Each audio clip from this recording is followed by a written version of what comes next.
ऐसा नहीं है कि कश्मीरी पंडितों पर पहली बार कोई फिल्म बनी हो। इससे पहले भी कई फिल्मों में कश्मीरी पंडितों का मुद्दा उठ चुका है, लेकिन द कश्मीर फाइल्स को देखकर आने वाले हर दर्शक को कश्मीरी पंडितों के इंसाफ की गुहार है और वो दर्शक इंसाफ की मांग कर रहा है, जिसे विपक्ष बीजेपी का खेल बता रहा है।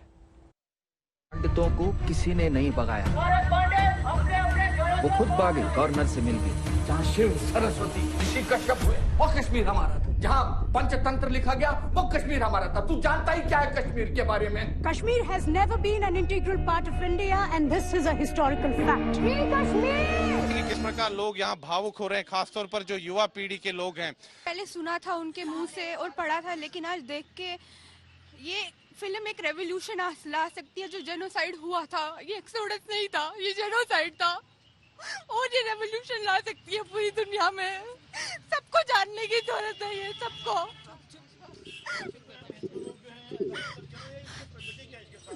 मैं सबको कहना चाहूंगी, प्लीज आप ये फिल्म देखिए, चाहे आप सेक्युलर हो, आप एक्सट्रीमिस्ट हो, ये फिल्म जरूर देखिए। आपको पता चलेगा कि क्या क्या सहा गया हुआ है उधर। कश्मीरी पंडित चाहते हैं कि पूरा देश उनके दर्द के बारे में जाने, लेकिन सवाल ये है कि आखिर कश्मीरी पंडितों के आंसुओं का दोषी कौन है?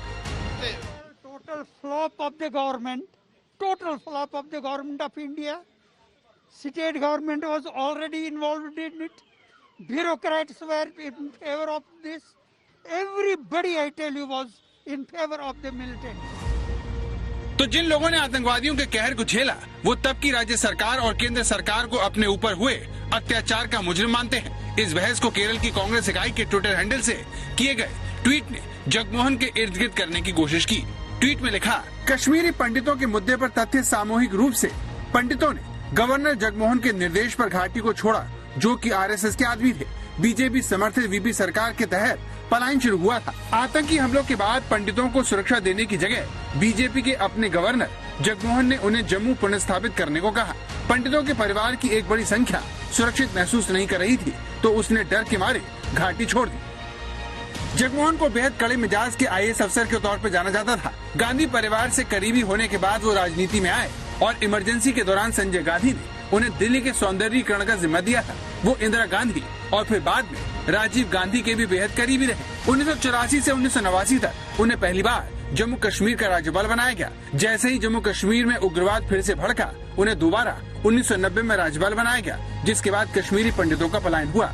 लेकिन बीजेपी इस आरोप को खारिज करती है। सूचना और प्रसारण मंत्रालय के वरिष्ठ सलाहकार कंचन गुप्ता ने केरल कांग्रेस के ट्वीट पर जवाब देते हुए लिखा, अगर जगमोहन आरएसएस मैन थे तो कांग्रेस पीएम इंदिरा गांधी ने उन्हें 1984 में जम्मू कश्मीर का गवर्नर क्यों नियुक्त किया? इस पोस्ट पर वो राजीव गांधी के समय भी क्यों रहे? कंचन गुप्ता ने 14 अप्रैल 1990 को श्रीनगर से प्रकाशित उर्दू अखबार अल सफा की कुछ लाइनों वाला एक कागज शेयर करते हुए लिखा कि जगमोहन को 19 जनवरी 1990 को जम्मू कश्मीर का गवर्नर बनाया गया था, जब वो जम्मू में थे, और 21 जनवरी को श्रीनगर पहुंचे। 19 जनवरी की रात में ही कश्मीरी पंडितों पर जुल्म ढाए गए और उन्हें घाटी छोड़ देनी पड़ी। ये एक फिल्म नहीं है, ये रियलिटी है।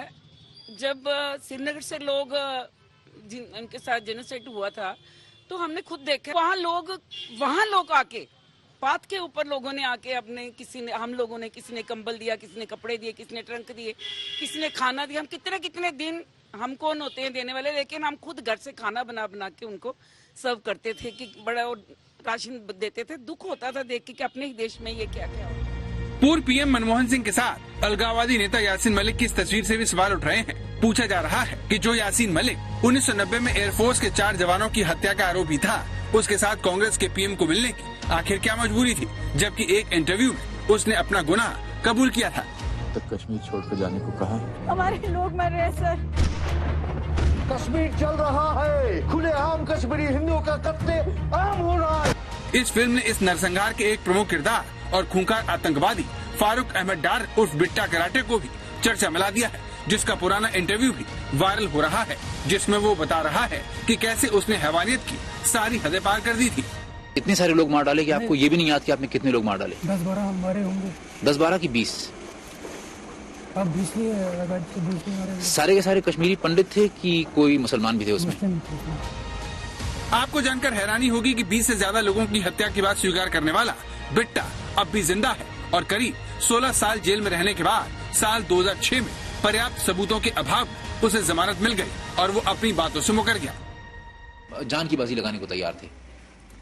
नहीं, हमारे जहन में उसको क्या था कि हम कश्मीर को अलग करेंगे, लिबरेट करेंगे, वही हमें मतलब इधर से सिखाते थे। जब भी आप किसी का मर्डर करते थे तो क्या हमेशा इशफाक मजीद वानी का ऑर्डर होता था तब करते थे या अपनी मर्जी से भी कर सकते थे? नहीं, अपनी मर्जी से मैं किसी को नहीं मारता था, ऊपर से ऑर्डर मिलता था, लीडर ऑर्डर देते थे। बिट्टा आज भी घाटी में खुलेआम घूम रहा है तो यासीन मलिक इस वक्त तिहाड़ जेल में बंद है, लेकिन 32 साल बाद कश्मीरी पंडितों को इंसाफ मिलना अभी बाकी है। सुनील जी भट्ट, जम्मू, आज तक।